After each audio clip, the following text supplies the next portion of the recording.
Assalamualaikum warahmatullahi wabarakatuh. Berjumpa lagi nih geng, bersama saya Fatir. Welcome back again. Oke teman-temanku semuanya, di video kali ini kita bakalan nge-reaction sebuah tajuk Shock, awalnya fobia dengan Islam, tapi Malaysia mengubah pandangan orang luar negeri. Ternyata, wah, kenapa nih geng? Kenapa orang bule ya, dia awalnya memang sangat fobia dengan agama Islam geng, tapi gara-gara Malaysia ini katanya geng. Wah, kenapa lagi Malaysia nih geng ya? Oke, kita putarkan aja cuplikan videonya.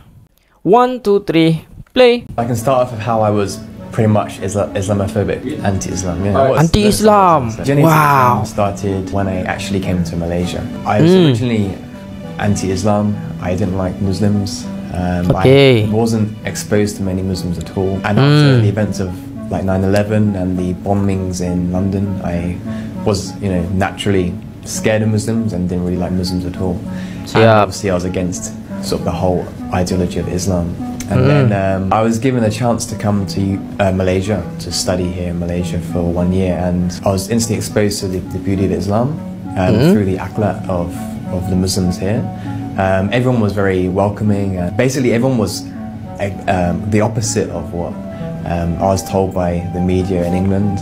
And I naturally became curious and I wanted to know more. So when I was in Malaysia, I asked everyone, more questions about Islam. Why do women do this, or why do you do this? They gave me the answers, and the answers of what I wanted to know in a very simple way, so I could understand it, or any non-Muslim could understand it, without the complications, making it confusing for a non-Muslim to understand. Why do you do all the washing up your arms when you pray? Why do you bow down when you pray? Allow me.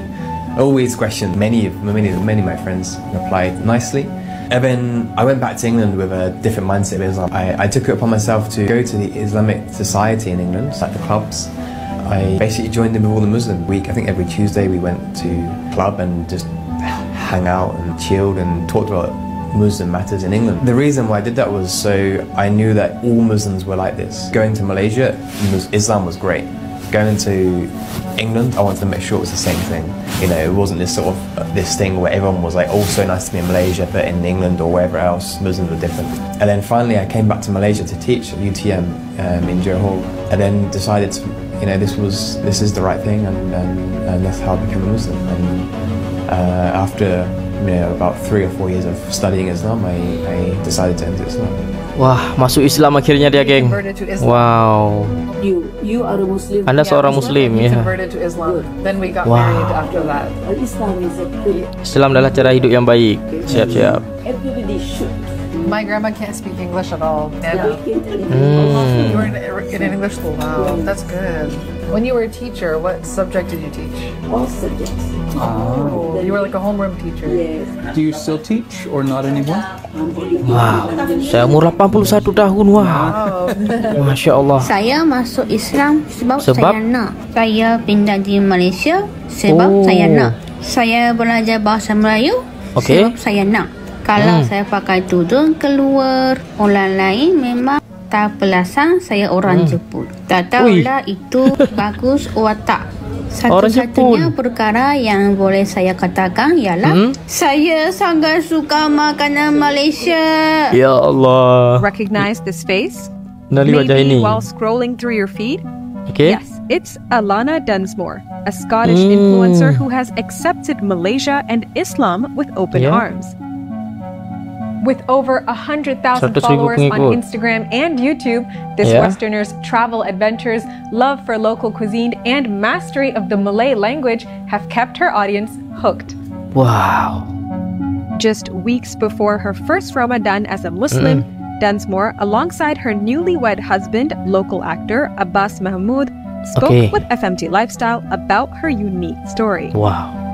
It all began in 2019 when she came to Malaysia for her university exchange year away from Scotland. Okay. And I literally just closed my eyes, went down the list, picked Malaysia, and I was like, all right, well, destiny has picked, and now I would say God has picked.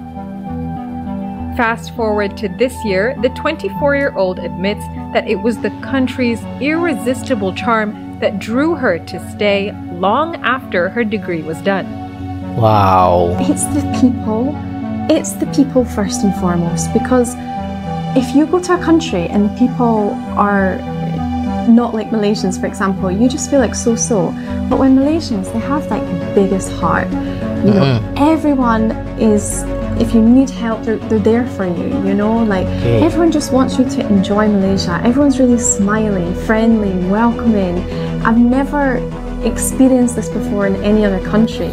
Wow. Contrary to popular belief, Dunsmore's decision to become a Muslim in December 2023 had little to do with her marriage to Abbas in January of this year. Wah, luar biasa, geng. As a Muslim, we need to marry also a Muslim. Betul. But a lot of people say like, oh, Alana just convert because of want to getting married. Actually, no. Actually, Alana know about Islam 4 years before she met me. Dunsmore confirmed this, saying her decision to convert to Islam had been years in the making. It also didn't come as a surprise to those closest to her. Even my subscribers weren't like, oh my gosh, they knew, they could feel like hints of like, hey, maybe one day Alana would take her Shahada, like, because I'm very curious. I've already, you know, experienced 2 Ramadans before, even before I was Muslim. I spent time, you know, during that time fasting and reading Quran and trying to like explore Islam. So, you know, the night before you take your Shahada is a bit like, oh gosh, like there really is like no going back. But you don't want to go back. That's the thing. When you've accepted Islam in your heart, like you really feel like, oh no, but this is my way forward. You know, this is, I found beauty in this religion and I really love it. As she embarks on a classic balik kampung trip to Abbas's hometown in Kelantan this Hari Raya, Dunsmore's story serves as a beautiful reminder. Often the most unexpected paths lead to life-changing discoveries.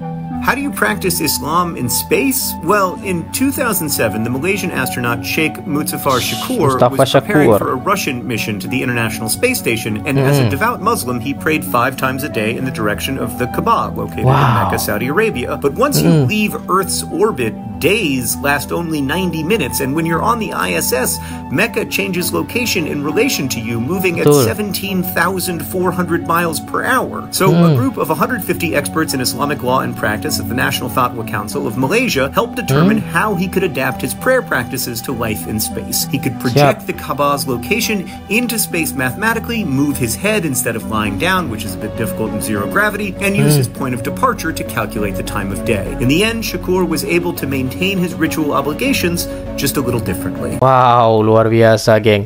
Nah, jadi bagi teman-teman semua, beruntunglah korang lahir dalam agama Islam, geng. Nah, mungkin yang ini tadi ada beberapa orang bule ya yang awalnya dia fobia sangat dengan Islam, tapi alhamdulillah akhirnya dia juga masuk Islam, geng. Dan juga pandangan orang ini tentang Islam berbagai macam, geng ya. Dan bahkan ada juga tadi bule itu, siapa nama akak tu tadi, lupa pula saya. Pokoknya akak itu menikah dengan orang Melayu, dia masuk Islam terlebih dahulu. Tapi banyak yang cakap dia masuk Islam dikarenakan ingin berkawin sahaja, geng. Tapi bukan itu, geng. Akak ini sudah 4 tahun mengenal Islam, geng. Tapi dia masih mempelajarinya, geng ya. Dan alhamdulillah menemukan jodohnya orang Melayu. Makanya akak ni sudah mempelajari Islam pun 4 tahun, barulah dia masuk Islam, geng. Oke teman-teman, itu aja nih video hari ini. Semoga bermanfaat. Dan satu pesan saya buat korang semua, habiskan jatah gagal kalian selagi kalian masih muda. Kisah. Bye.